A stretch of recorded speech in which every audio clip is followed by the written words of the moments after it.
Bonjour tout le monde, mon nom est Robert Gauthier, puis bienvenue au réseau qui s'appelle Lumière sur la prophétie biblique. Nous sommes dans Osée, aujourd'hui on va prendre le chapitre 2, puis la semaine prochaine, Dieu voulant, ça va aller au chapitre 3. Alors on commence tout doucement, voici maintenant, voilà, Osée chapitre 2. La restauration nationale. Et le reste de ses frères retournera vers les fils d'Israël. On a vu ça la semaine passée, hein? C'est-à-dire qu'Israël, lorsque Dieu reprend son activité avec le peuple terrestre reprend, pour ainsi dire, sa position terrestre. Hein? Il retournera vers les fils d'Israël. Okay? C'est-à-dire qu'on va retourner maintenant à une espérance juive. On va retourner à Jérusalem terrestre, pour ainsi dire. Hein? Et puis, tout va tourner autour de Jérusalem, puis le peuple de Dieu, qui sont les Israël, qui est Israël comme tel. Alors, ce résidu deviendra ce qu'on appelle la restauration nationale. Israël, l'Israël de Dieu. Hein? C'est pas tous les Juifs qui vont devenir l'Israël de Dieu. C'est le résidu pieux, le résidu fidèle qui, lui, va devenir l'Israël de Dieu. Ça va être ça, Israël de Dieu. Pas Israël qu'on voit aujourd'hui, pas Israël 1948.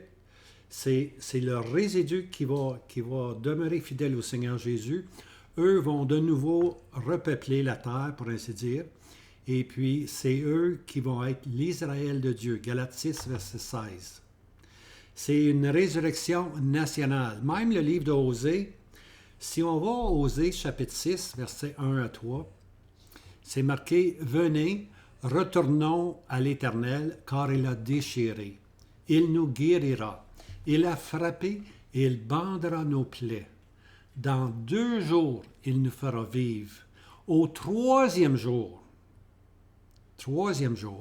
il nous mettra debout et nous vivrons devant sa face. Et nous connaîtrons et nous nous attacherons à connaître l'Éternel. Le 3e jour parle toujours de la résurrection. Hein? Jonas était 3 jours dans le poisson. Et puis le Seigneur Jésus était 3 jours dans la terre. Alors Israël dit ici, dans 2 jours, il nous fera vivre. Et le 3e jour, il nous mettra debout. C'est la nation qui va être ressuscitée. Le résidu pieux va devenir la nation d'Israël, l'Israël de Dieu. Alors, Osée 2, verset 1, on commence. Dites à vos frères amis et à vos sœurs Ruchama. Ami veut dire mon peuple, Ruchama veut dire je ferai miséricorde. Hein?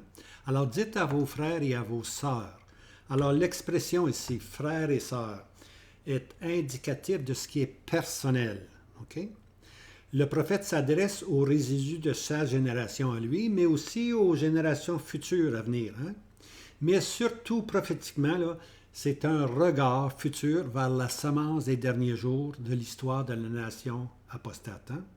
Dites à vos frères amis, lorsqu'Israël va devenir le peuple de Dieu, lorsqu'Israël va avoir de nouveau la miséricorde. Hein? Alors, frères et sœurs, c'est un terme personnel. Okay? Et puis, lorsqu'on arrive, par contre, Osée, verset 2, on arrive à une autre expression. Plaidez contre votre mère. Plaidez. Ici, l'expression la mère est indicative de ce qui est collectif. C'est l'ensemble, c'est le corps, la nation apostate et rebelle. La mère représente cette nation-là. Okay? Les frères et les sœurs, ce sont des individus qui vont être convertis au Messie, puis vont vouloir suivre le Messie, puis eux vont devenir l'Israël de Dieu. Mais lorsqu'on parle de la mère, présentement, la mère est indicative de ce qui est collectif. La nation apostate d'Israël présente, pour ainsi dire. Car elle n'est pas ma femme et je ne suis pas son mari. Okay? Alors, dans le gouvernement de Dieu, dans le gouvernement divin de Dieu, Israël comme nation n'est plus reconnue. Elle est l'Oami, pas mon peuple. C'est comme ça que Dieu, dans son gouvernement, le voit. Dans les conseils de Dieu, je le dis toujours, dans les conseils de Dieu, hein, dans les propos éternels de Dieu, elle va de nouveau être Israël de Dieu. À cause de quoi? À cause des pères. Okay? On lit ça dans l'Épître aux Romains.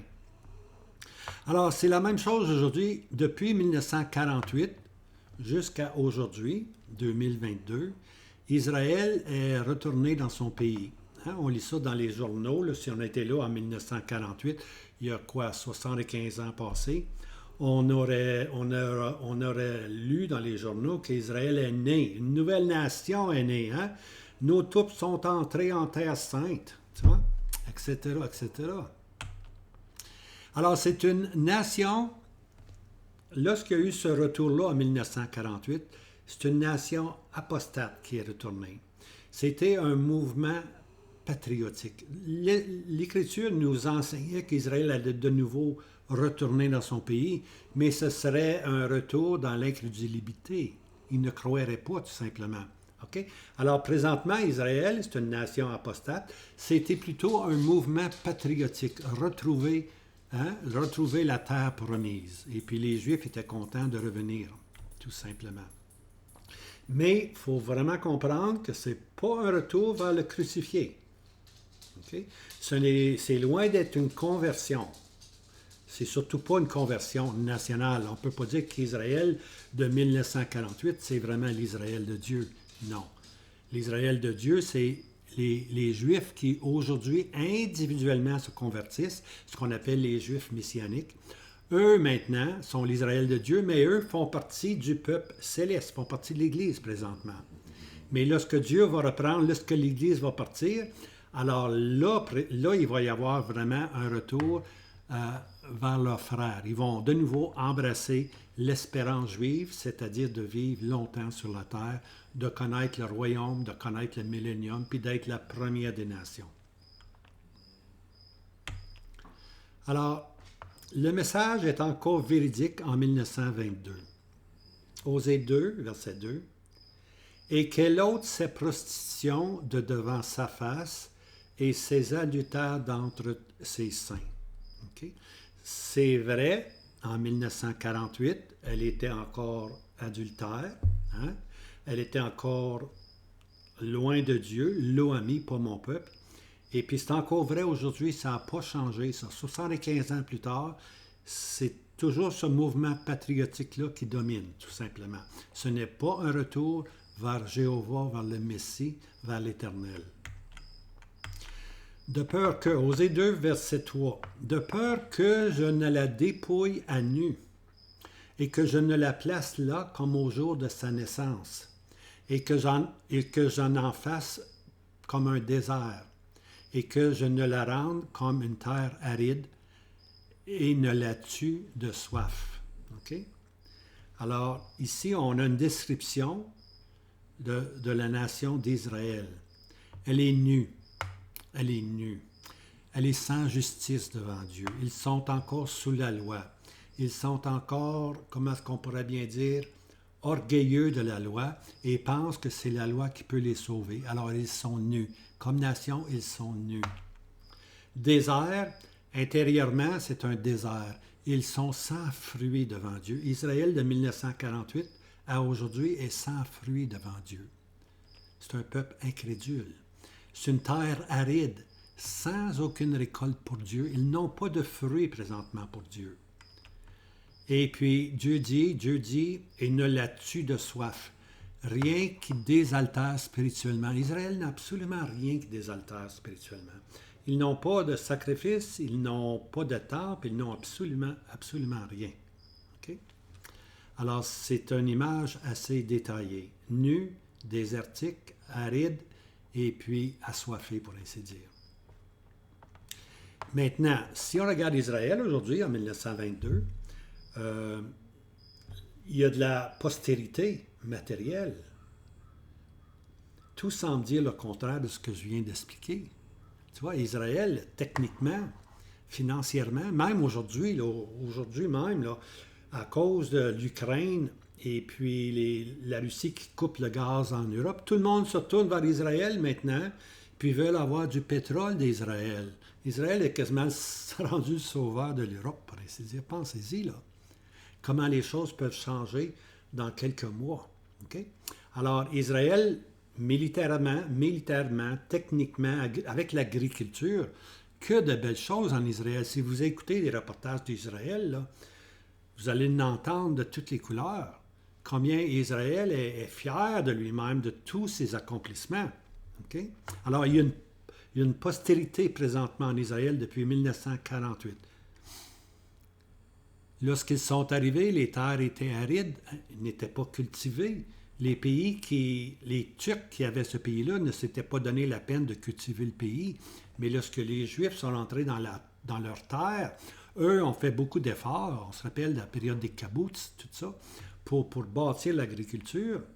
Alors aujourd'hui, techniquement, ils sont souvent à la tête de beaucoup de choses.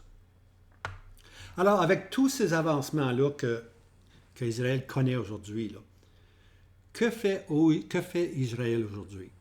Hein? Regardez ici. Vous voyez cet individu-là, là? Ce petit garçon-là? La nation apostate se pète les bretelles. Je ne sais pas si vous comprenez l'expression se péter les bretelles. Hein? S'enorgueillir, être fier, sont fiers, c'est une nation fière maintenant. Ils se pètent les bretelles, on a ci, on a ça, puis on a ci, puis on a ça. Hein? Que ce soit dans les radios, que ce soit dans l'espace, que ce soit dans les armes, que ce soit dans l'agriculture, que ce soit dans le vin, que ce soit dans les oranges. Israël est habituellement une des premières nations dans tout ceci. Alors, pendant qu'ils se pètent les bretelles, il est question de savoir, mais que dit l'Écriture? Okay? Faut être sensible. Hein? C'est pas les événements, c'est pas les circonstances qu'on voit qui doivent nous donner le discernement. Ce qui nous donne le discernement, c'est la parole de Dieu. Que disent les Écritures? Qu'est-ce que la parole de Dieu dit? Allons voir. Matthieu 21, verset 42, Jésus leur dit, « N'avez-vous jamais lu dans les Écritures? » Hein? Alors, les Écritures sont là, bien-aimés, il faut les lire. Il faut s'attarder à ce que les passages disent. Tu vois? Des fois, on lit la parole de Dieu comme si on buvait un verre d'eau, tout simplement. Non, il faut s'arrêter, il faut la déguster. On appelle ça ruminer, hein, comme une vache qui rumine. À son estomac, il passe la nourriture 6-7 fois dans son estomac. On appelle ça digérer. Alors, il faut vraiment, lorsqu'on lit la parole de Dieu, il faut lire attentivement, mais aussi intentionnellement. Tu vois, juste pour lire. J'ai lu 8 chapitres aujourd'hui, puis as-tu médité la parole de Dieu? T'es-tu arrêté pour aller voir ce que ceci voulait dire? C'est comme ça qu'il faut lire la parole de Dieu. Voici ce que le prophète Ésaïe a dit. Puis là, je vous répète, n'avez-vous jamais lu les Écritures? Voici ce qu'Ésaïe dit. Là. Écoutez bien, je vais prendre 2 passages, 2 chapitres d'Ésaïe. Ésaïe, chapitre 17. « Car tu as oublié le Dieu de ton salut. » Oh là là là là. 1948. « Tu as oublié le Dieu de ton salut et tu ne t'es pas souvenu du rocher de ton lieu fort. » On ne peut pas avoir une plus belle image de 1948. Ce n'est pas un retour vers Jéhovah, vers Dieu, vers l'Éternel, absolument pas. Hein? Tu ne t'es pas souvenu du rocher de ton lieu fort. C'est pourquoi tu planteras des plantations agréables et tu sèmeras des ceps étrangers. Des plantations agréables, c'est toutes sortes de beaux fruits, des oranges, des bananes, etc., etc. Tu sèmeras des ceps étrangers, c'est-à-dire des ceps, c'est des petites semences pour la vigne. On a semé à partir de 1948 des millions et des millions de ceps étrangers, de sorte qu'aujourd'hui, Israël est une vigne qui produit beaucoup. Hein? C'est ça que Dieu dit, tu m'as oublié, hein? Tu as oublié ton rocher, le lieu de ton lieu fort.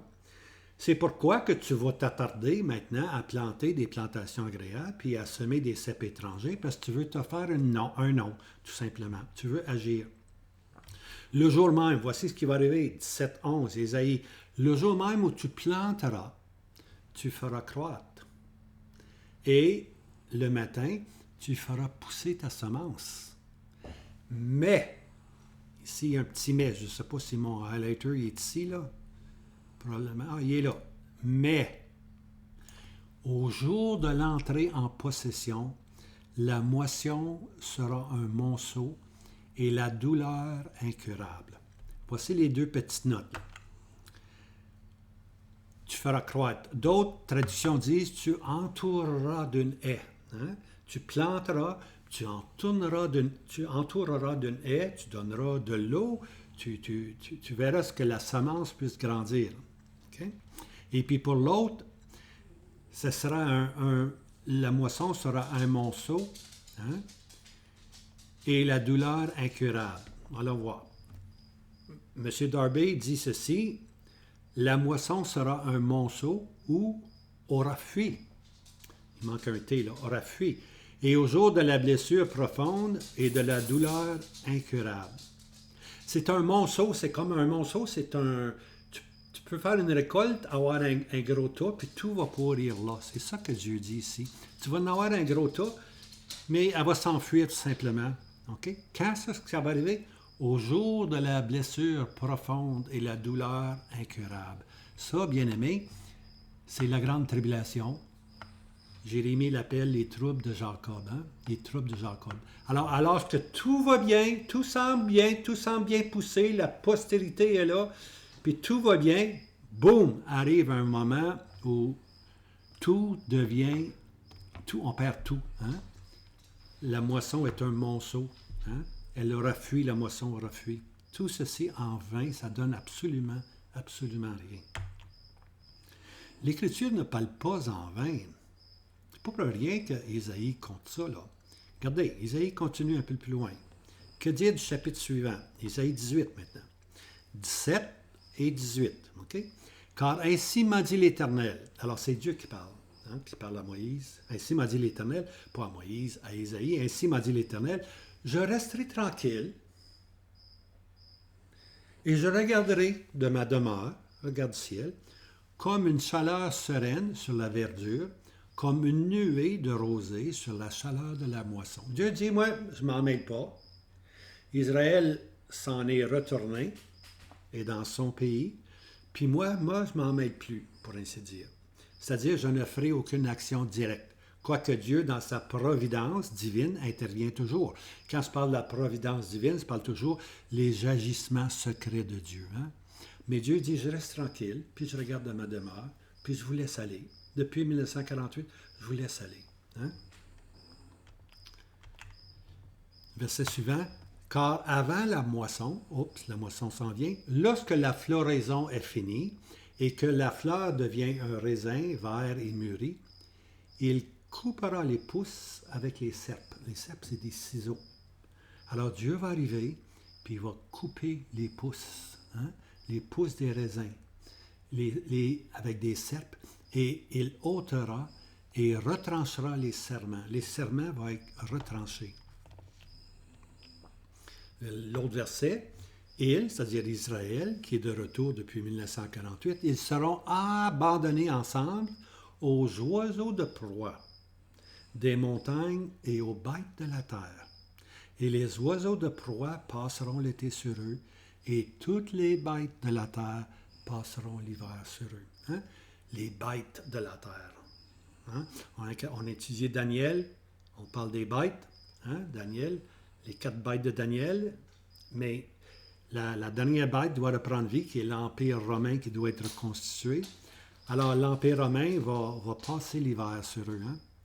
Ils passeront l'été, mais aussi l'hiver sur eux. L'hiver, c'est toujours plus difficile que l'été. Alors, le départ de 1948, c'était pas un faux départ. Okay? C'était pas un faux départ. La providence de Dieu a permis un retour, mais c'est un retour qui était incrédule.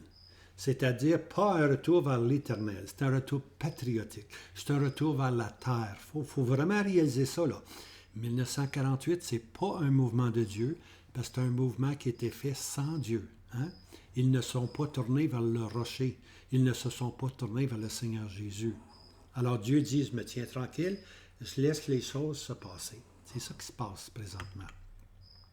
Maintenant, la raison pourquoi je dis ceci, c'est que je réalise, plus j'écoute des vidéos sur le tube, plus j'entends des enseignants qui, qui disent Israël, Israël, Israël, tout simplement.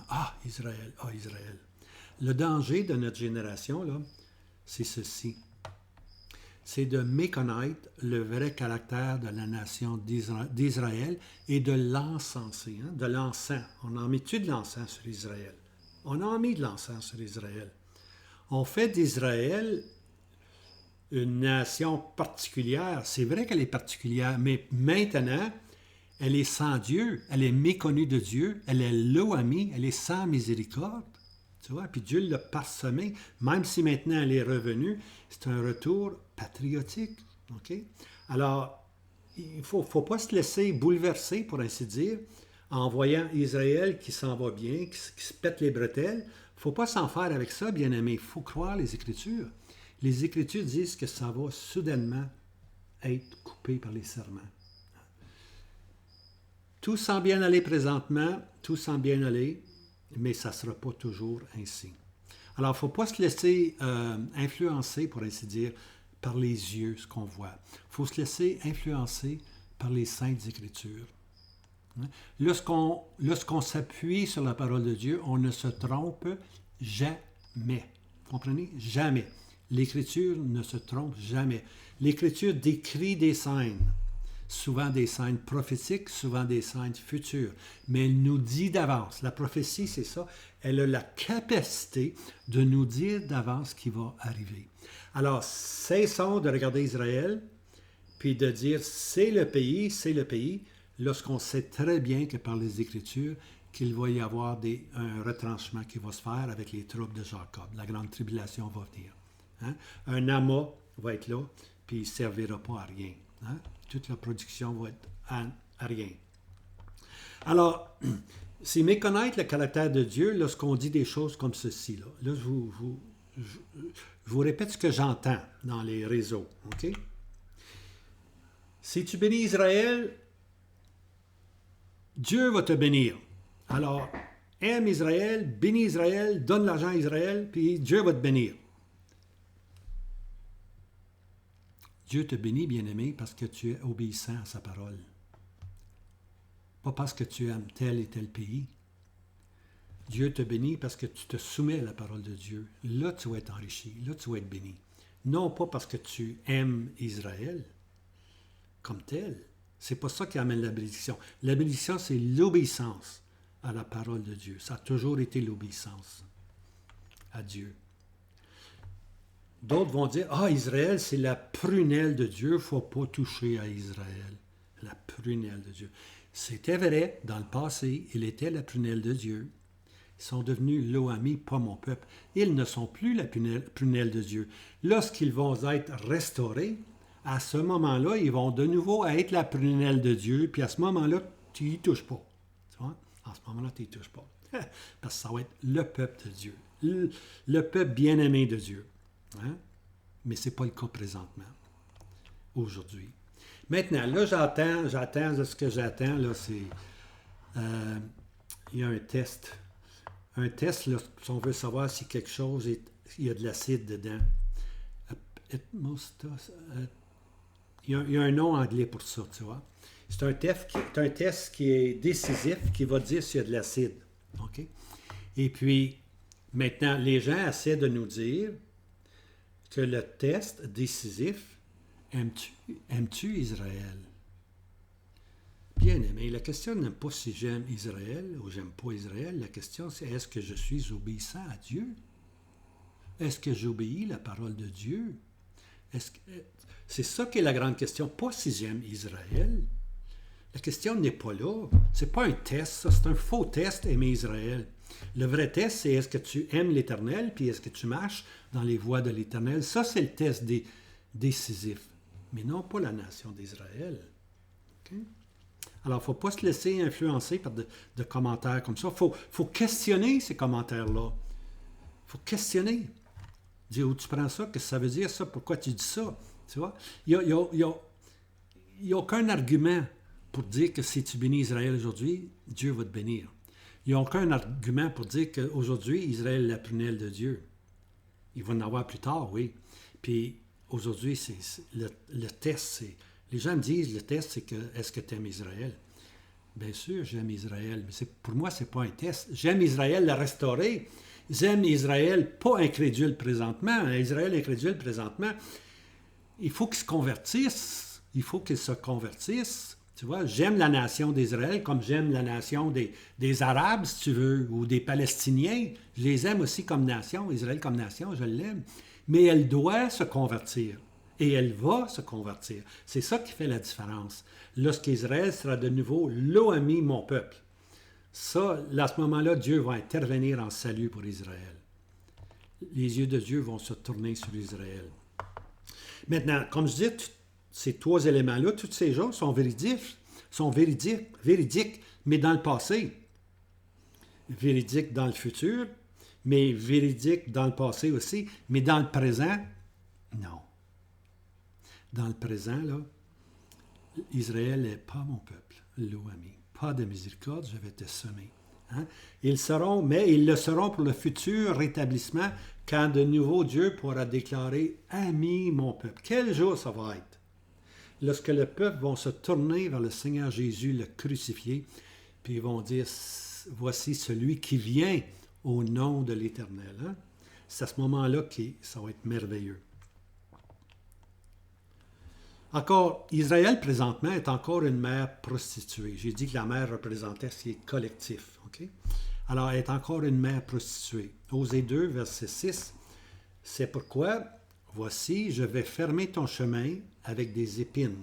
Imaginez-vous, là, un chemin d'épines. Tu peux pas traverser ça. Je vais fermer ton chemin avec des épines et j'élèverai une clôture. Et tu ne trouveras pas tes sentiers. Israël ne trouvera pas ses sentiers. Hein? Osée 2, verset 7. Et elle courra après ses amants et ne les atteindra pas. Et elle les cherchera et ne les trouvera pas. Ses amants, c'est l'Égypte, c'est la Syrie. Hein? C'est ça, ses amants. C'est des pays qui pouvaient la protéger. Et elle dira, j'irai et je m'en retournerai à mon premier mari, car alors j'étais mieux que maintenant. Il faut qu'elle retourne à l'Éternel. Tu vois? Et puis, Osée 2, verset 8, elle ne sait pas que c'est moi, l'Éternel. C'est moi, l'Éternel, qui lui ai donné le blé et le mou et l'huile. Ça parle de la bénédiction. Et je lui ai multiplié aussi l'argent et l'or. Et qu'est-ce qu'ils ont fait? Ils l'ont employé pour Baal, pour l'idolâtrie. Le peuple s'est tourné vers l'idolâtrie. Historiquement, ce qui est arrivé, présentement, en 1948, on ne peut pas dire qu'Israël est idolâtre.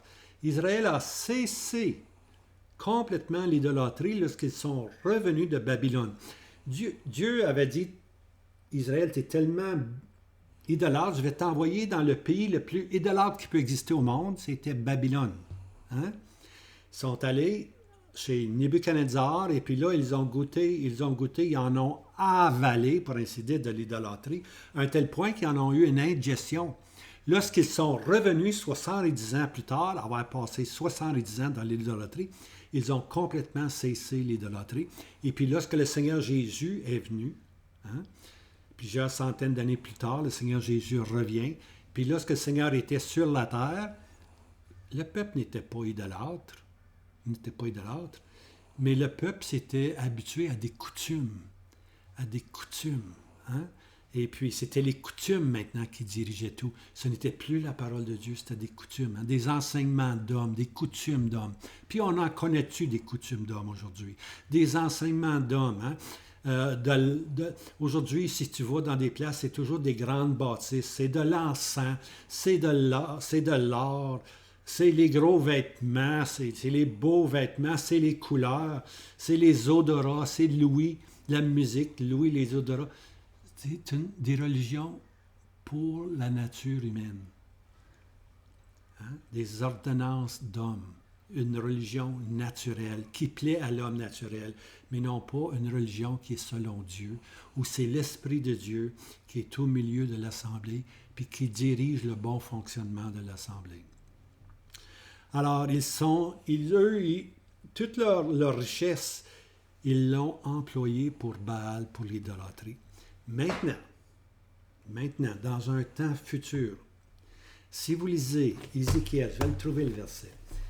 On parle souvent d'Ézéchiel 36 lorsqu'on parle de la nouvelle naissance. Le Seigneur Jésus a dit à Nicodème, il te faut être né de nouveau. Si tu n'es pas né de nouveau, tu ne peux pas entrer, puis tu ne peux pas voir le royaume de Dieu. Alors, Ézéchiel 36, tu es docteur d'Israël, tu ne sais pas ces choses-là. À Nicodème, c'est un passage d'Ézéchiel 36. Je lis le verset 24, « Et je vous prendrai d'entre les nations, et je vous rassemblerai de tous les pays, et je vous emmènerai sur votre terre, et je répandrai sur vous des eaux pures. » Les eaux pures, la parole de Dieu qui purifie des eaux pures. « Et vous serez, et je vous purifierai de toutes vos impuretés et de toutes vos idoles. » Donc, Israël doit retourner à l'idolâtrie. Hein? Le Seigneur Jésus a dit, la maison est balayée présentement, lorsqu'ils sont venus de Babylone, la maison est balayée, mais le Seigneur Jésus a dit qu'il va y avoir un esprit qui va revenir 7 fois plus puissant. Alors, Israël va être de nouveau idolâtre. Vous ne croyez pas? Israël se doit d'être idolâtre. Quelqu'un d'autre viendra en son nom et vous le recevrez. Ils vont adorer la bête et ils vont aussi adorer le faux Messie. Israël va être idolâtre. C'est là ce qu'ils vont être dans cet état d'idolâtrie. On a de la misère à comprendre ça aujourd'hui parce qu'Israël n'est pas idolâtre aujourd'hui. Lorsqu'on va arriver dans chapitre 3, le prochain chapitre, vous allez voir, là, c'est un court chapitre, très court, mais c'est une description parfaite du peuple d'Israël aujourd'hui. Je ne vais pas vous le dire immédiatement, mais la semaine prochaine, écoutez-nous, vous allez voir, je vais vous décrire c'est quoi un peuple qui est idolâtre, un peuple qui va devenir, qui n'est pas idolâtre, mais qui va devenir idolâtre. Il faut qu'ils deviennent idolâtres. Puis lorsqu'ils vont être dans cette période d'idolâtrie, bien Dieu, souverainement en grâce, va intervenir. Hein? Je verserai des eaux pures, et vous serez purs, et je vous purifierai de toutes vos impuretés et de toutes vos idoles, et je vous donnerai un cœur nouveau. Hein? Israël, ça va être la nouvelle naissance d'Israël. Puis quand on parle de la nouvelle naissance nationale d'Israël, ce sont le résidu juif qui va se convertir, puis ce résidu-là, le résidu pieux, fidèle, va devenir l'Israël de Dieu. Hein? Mais eux, elle ne sait pas que c'est Dieu qui la nourrissait, que Dieu lui donnait toutes les richesses. Ils l'ont employé pour Baal. Hein? Ils l'ont donné à l'idolâtrie et ils doivent un jour retourner à l'idolâtrie. Verset 11, Osée 2, verset 11. « Et je ferai cesser toutes ses délices, sa fête, sa nouvelle lune, son sabbat et toutes ses assemblées. » C'est ça qui est arrivé historiquement à Israël. Israël a tout perdu. Ils ont même perdu le pays. Tu vois? Maintenant, ils l'ont retrouvé depuis 1948, mais ce n'est rien comparé à ce qui va arriver lorsque Israël va se tourner vers Dieu. Tu vois? Verset 12, 2,12. « Et je détruirai sa vigne et son figuier, dont elle disait, ce sont là mes présents que mes amants m'ont donnés. » Les amants, naturellement, c'est l'Égypte. Puis l'Égypte, que ce soit l'Éthiopie ou que ce soit la Syrie, ce sont vers eux qu'Israël se tournait tout le temps. Hein? Des roseaux froissés. Hein? Israël s'appuyait sur des roseaux froissés. Ça n'a aucune puissance. Et puis lorsque tu t'appuies dessus, ça te perce les doigts. Hein? C'est de la quenouille, bien aimé. C'est de la quenouille, des roseaux froissés. Il en pousse partout dans les fossés, là. Et j'en ferai une forêt, et les bêtes des champs les dévoreront. Hein? Alors Dieu dit que les bêtes des champs vont venir sur Israël, puis vont les dévorer. Mais l'Éternel usera de grâce envers la nation d'Israël. Hein? Israël usera de grâce. Osée 2, verset 14. « C'est pourquoi, voici moi, je t'attirerai, et je te mènerai au désert, et je lui parlerai au cœur. Hein? Dieu Dieu va l'attirer avec compassion, avec miséricorde, avec amour, il va l'attirer. Puis je vais t'emmener dans un lieu tranquille, dans le désert, hein, puis je vais te parler au cœur. On va se parler un à un, pour ainsi dire. Osée 2, verset 15. Et de là, je lui donnerai ses vignes, et la vallée d'Achor pour une porte d'espérance. Et elle chantera comme dès les jours de sa jeunesse, et comme au jour, et elle monta du pays d'Égypte. Lorsque Israël a quitté l'Égypte, l'esclavage, le monde, ils étaient joyeux, ils chantaient. C'était la délivrance. Bien, l'Éternel dit, je vais te donner une porte d'espérance. Puis là, ici, il parle de la vallée d'Achor. Achor veut dire une vallée de trouble. Hein? Puis Israël, présentement, est dans la vallée de trouble. Oh, tout semble bien aller, remarquez bien. Mais les troupes de Jacob approchent. La vallée approche. Hein? Ils se pensent sur une montagne, mais ils vont descendre dans la vallée. Hein? Un homme, ce qui est arrivé, c'est que c'est un homme du nom d'Acan cache dans ses bagages. Après qu'ils ont saisi, là, avec Josué, ils ont saisi Jéricho, la grande ville de Jéricho. Bien, Acan, lui, ce qu'il a fait, c'est qu'il a gardé de l'or, il a gardé de la... Après cette grande victoire-là, il a gardé de l'or et de l'argent, un beau manteau de Shinhar. OK? Si je ne me trompe pas, Shinhar, c'est un nom pour Babylone. OK? Puis Babylone, c'est synonyme de l'idolâtrie. Okay? Alors lui, il a caché le beau manteau de Shinhar. Puis il l'a enterré, pour ainsi dire, puis il l'a caché, mais l'Esprit de Dieu l'a révélé. Et puis, il fallait qu'il soit jugé, il a été jugé pour son péché. Alors, les vallées de troubles de Achor devient en grâce une porte d'espérance. Alors, Dieu dit, je vais te faire passer hein, par la vallée de troubles, mais je vais user de grâce envers toi. Et puis cette vallée-là va être pour toi une porte d'espérance. Hein? Une porte d'espérance. Et puis à partir de ce moment-là, on arrive maintenant dans 3 expressions qui vont se suivre, les expressions sont en ce jour-là. Alors ça, quand on lit en ce jour-là, là, c'est un jour futur où Dieu va restaurer Israël. En ce jour-là. Osée 2, verset 16. Il arrivera, en ce jour-là, dit l'Éternel, que tu m'appelleras mon mari et tu ne m'appelleras plus mon maître. Hein? Il y a une différence entre un mari et un maître. Un maître, tu le sers parce que c'est obligé. Un mari, c'est par affection, c'est par intimité, c'est par amour. Hein? Tu ne m'appelleras plus. Alors Israël doit retourner à cette relation intime avec le Seigneur Jésus. Et j'ôterai de sa bouche les noms de Baal. Baal, l'idolâtrie. Alors Israël, je l'ai dit, va retourner à l'idolâtrie. Hein? La maison a été balayée, elle devient 7 fois pire. Mais Dieu dit, j'ôterai de sa bouche les noms des Baal. Il ne connaîtra pas les Baal. Et il ne se souviendra plus de leur nom. En ce jour-là, Osée 2, verset 18, je ferai pour eux en ce jour-là une alliance avec les bêtes des champs et avec les oiseaux des cieux et avec les reptiles du sol. Toute la création va changer. En ce jour-là, la création, présentement, elle est assujettie, pour ainsi dire, au péché. La création souffre, les animaux se dévorent, hein? Les bêtes des champs se dévorent, les oiseaux mangent de la chair, les reptiles. Tu sais.